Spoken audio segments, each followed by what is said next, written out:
This was all a great experiment. People came up here for a secret passion to compete with what was considered the greatest wines of the world, France. The shot that was heard around the wine world. That put Napa Valley on the map. Now the wines from Napa Valley are some of the most renowned in the entire world. See that nice golden color. Nice wine. Here's what you have. Approximately 300 to 400 different wineries that have brick and mortar locations here in the valley. You've got approximately 2,000 plus labels. New labels pop up every day, it seems. People are coming from all over the world.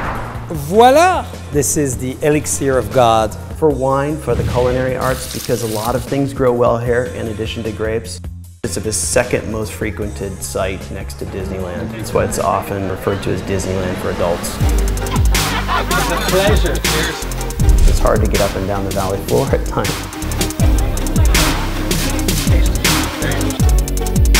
Now everyone wants to have a piece of Napa. Napa Valley. Napa Valley. Napa. They're willing to pay anything. In terms of capital, I think the word breathtaking comes to mind.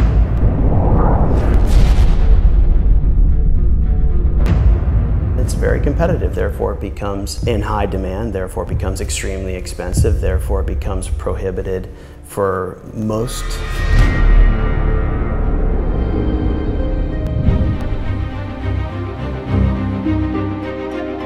$60 acres, they're asking $16 million. There's no winery, there's no home, it's just a vineyard.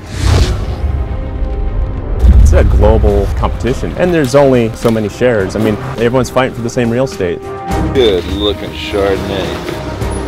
This business is profoundly capital intensive.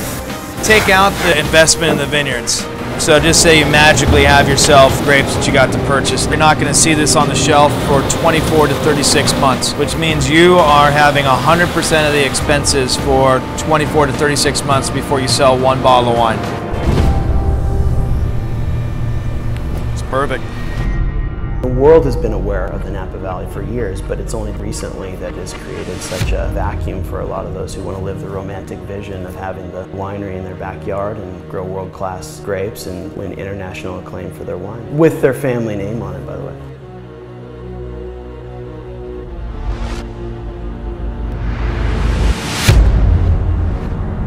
My name is Rob Mondavi. I'm the fourth generation winemaker here in Napa Valley.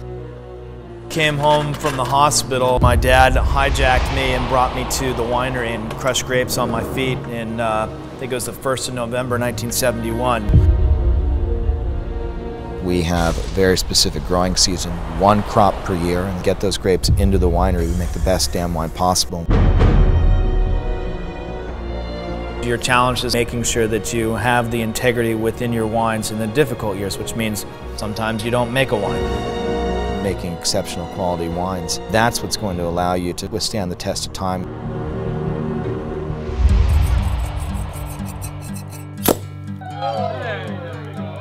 My name is Hugh Davies. I'm here with my wife Monique. We've also got 3 great kids. Another normal day in the life. Up until the time of Prohibition, vineyards were abandoned in the 60s. When my parents revived it, that's when the sparkling brand Schramsberg was born. No one was doing a bottle fermented sparkling wine from Chardonnay like they do in the Champagne district in France. And so this was a new concept. A dream of theirs that they conjured up and then went for it.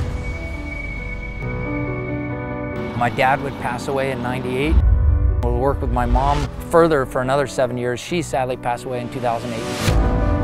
We never imagined that we'd be sitting here years later, continuing on with this family dream. The fruit, how are you doing there, buddy? You're connected to something that started before your life began and will be connected to something that carries on after you're gone too.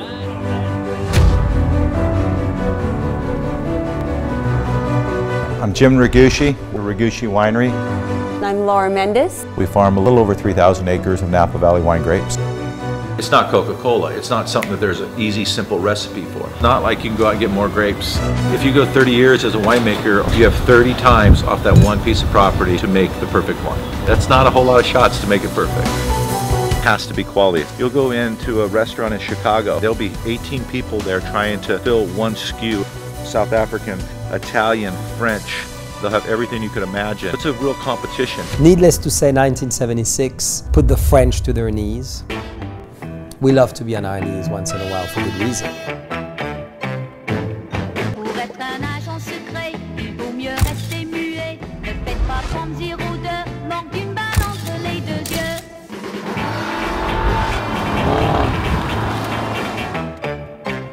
Bonjour, I'm Jean-Charles Boisset. Welcome to Raymond Vineyards. We are in the heart of Napa Valley, in the epicenter of the culture of wine. And I come, keep in mind, from Burgundy. Welcome to Raymond Vineyards. Cheers, thank you. This is a pleasure. Cheers. Forgive me, very important. That's my number one companion, and that's my number two companion. I want to eat this little boy. There's not enough meat yet. I've been drinking wine for over 40 years. I just turned 43, not proudly, of course. I've had the opportunity to fall in love with the United States very early on, come to Napa Valley, come to Sonoma, loved it at the age of 10, and said to myself, I have to come back. Nothing better than wine in California.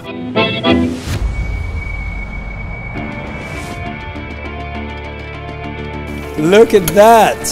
It's going to be, by the way, phenomenal vintage, 2012. This is ultimately what makes babies around the world. It looks like a 3 or 4 inch line blew off. You can't shut it off at all. That's a really good one. You've got generations to build it and a few chances to screw it up. When you start adding the dollars up that he's in charge of, it's pretty incredible. It's broken. Shut down. I don't care if you're picking grapes, if you're picking cotton, you know, things happen. It looks like we've been hammered By birds.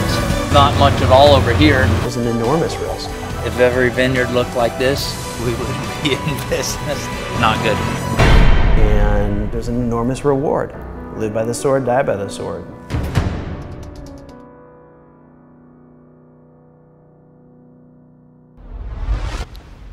One is a lot of work, but at the same time, if you love it like I do, I'm on vacation all the time.